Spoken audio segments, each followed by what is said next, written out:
Oke, halo semua. Ya, hari ini hari ke-30, jadi ini hari terakhir untuk tantangan ini. Dan topik untuk hari ini adalah, ya halo-halo, jadi udah sekitar sebulan lebih dari gua mulai channel ini. Dan ya sekitar sebulan yang lalu, masalah pertama yang gua temuin adalah bagaimana caranya untuk ngomong di depan kamera dengan baik. Karena gue terus kesulitan untuk ngomong di depan kamera, jadinya gue mencari cara bagaimana caranya untuk bisa ngomong di depan kamera dengan lebih baik. Nah, kemudian gue ketemu di channelnya Thomas Alex Norman, yaitu tantangan yang dia buat untuk orang lain untuk ngomong di depan kamera selama 30 hari. Jadi setiap hari, selama 30 hari kita ditantang untuk ngomong di depan kamera. Gue terinspirasi untuk nyoba challenge-nya juga, makanya gue membuat video setiap hari selama 30 hari. Terus gimana caranya? Jadi, ya challenge ini kan beda-beda orang ngelakuinnya, dan buat gue sendiri, gue menggunakan ChatGPT untuk mengenerate satu kata setiap hari, dan satu kata itu bakal jadi topik untuk hari tersebut. Nah, kata itu diberikan ketika gue udah mulai record. Jadi sebelum record tuh gue nggak tahu katanya apa, topik hari ini apa. Jadi gue klik record dulu, terus gue mulai generate kata untuk hari ini apa. Jadi on the spot tuh, saat itu juga gue langsung ngobrolin tentang topik yang ada. Untuk prompt ChatGPT-nya kayak gimana, gue bakal taruh di deskripsi di bawah. Jadi ayo kita mundur ke 30 hari yang lalu untuk melihat perjalanan gue dari hari pertama.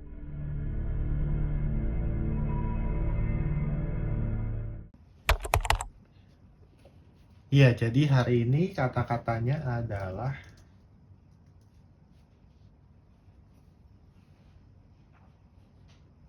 kopi. Eh, kopi ya. Ya, jadi kalau tentang kopi sih, gue akhir-akhir ini sering minum white coffee karena dibeliin oleh abang gue sendiri. Dan kopinya itu dari Malaysia, banyak banget dan gak habis-habis. Tapi kalau misalnya kopi beneran, yang bukan white coffee, gue agak jarang minum. Paling cuman kayak kopi kenangan atau tuku. Iya, semacam itu sih. Dan biasanya kalau kopinya terlalu strong, gue malamnya juga nggak bisa tidur. Jadi paling minum kopi yang biasa aja, yang standar aja. Ya, untuk hari keempat, topiknya adalah sepatu. Oke, untuk sepatu, sebenarnya jarang beli sepatu ya. Karena biasanya make itu sampai benar-benar rusak. Dan sepatu yang gue sering pakai itu sekarang lebih suka ke arah sepatu buat jalan. Karena gue tuh hobi banget jalan, dan biasanya sekali jalan itu bisa jauh banget. Makanya terakhir itu gue beli Skechers.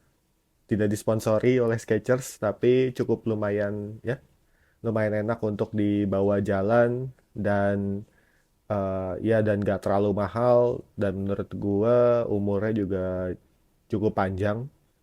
Dipakainya juga gampang, gak ada tali-talian, jadi langsung bisa pakai. Bahannya juga enak, kayak gitu sih. Paling ya mungkin tahun ini, mungkin akhir tahun ini baru ganti lagi. Ya semoga awet dan eh, nggak bakal cepat rusak. Oke, untuk hari ini, hari ke-10, ya tiba-tiba udah hari ke-10 aja, dan topiknya adalah waktu. Oke, kalau waktu sih, gue pribadi, ya mungkin lebih ke arah kesulitan dalam mengatur waktu ya. Jadi kadang eh, kalau ada hal yang harus dilakukan hari ini, itu suka kelewat karena kesulitan mengatur waktu. Tapi ya, ya agak bingung juga sih kalau waktu. Tapi kalau misalnya kayak janjian gitu, gue orang yang cukup tepat waktu, karena gue ngerasa kalau telat itu udah sesuatu yang ngerugiin orang lain banget. Jadi apalagi ya kalau masalah waktu ya, udah sih. Iya gitu aja paling.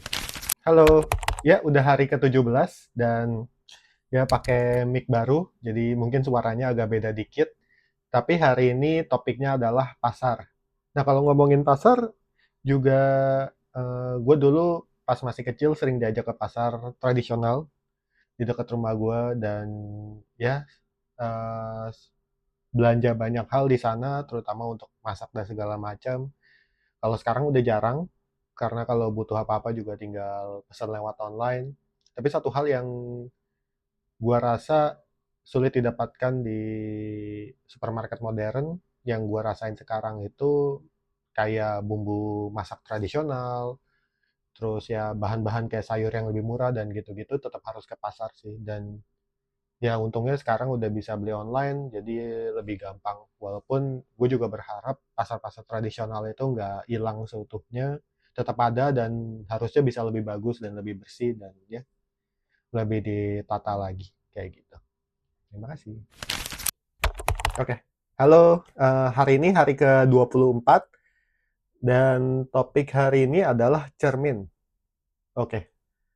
Nah, cermin sebagai benda atau cermin sebagai makna simbolis ya? Maksudnya apakah kita ngaca ke diri sendiri kalau kita tuh masih banyak kekurangan atau malah sebagai benda ya sebuah cermin gitu.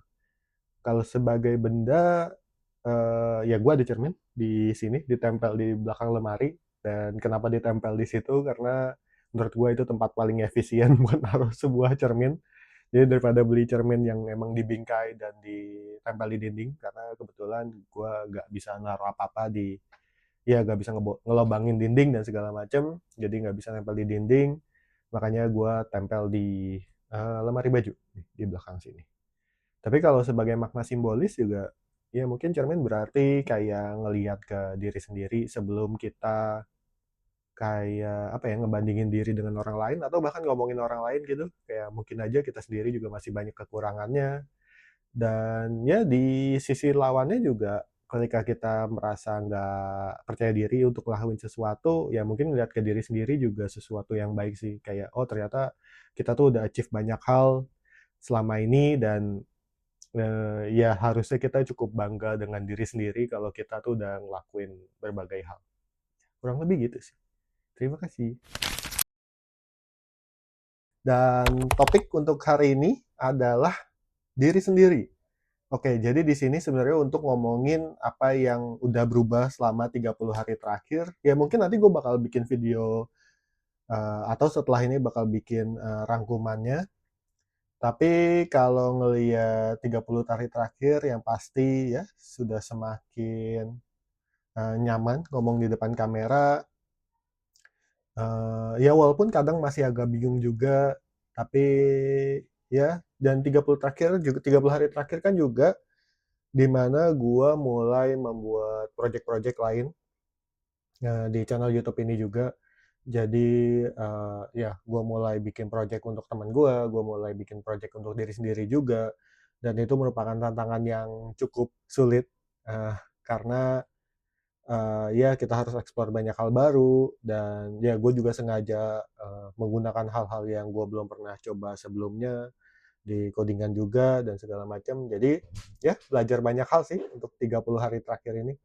Ya, jadi setelah 30 hari bagaimana hasilnya? Ya, gue cukup seneng sih. Terutama gue jauh lebih percaya diri untuk ngomong di depan kamera.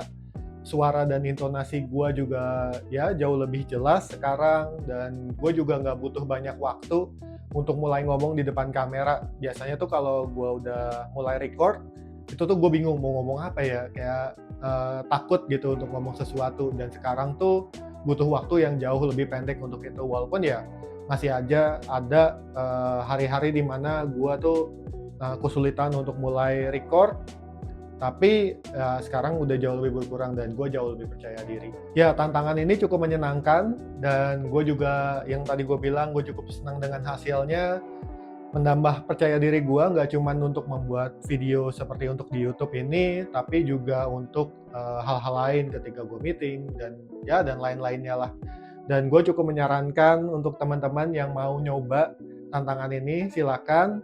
Sekali lagi untuk prompt ChatGPT-nya kalau mau pakai yang kayak gitu juga ada di deskripsi di bawah.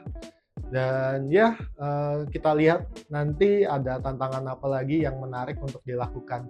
Jadi sekian untuk video kali ini, sampai jumpa di video berikutnya. Terima kasih.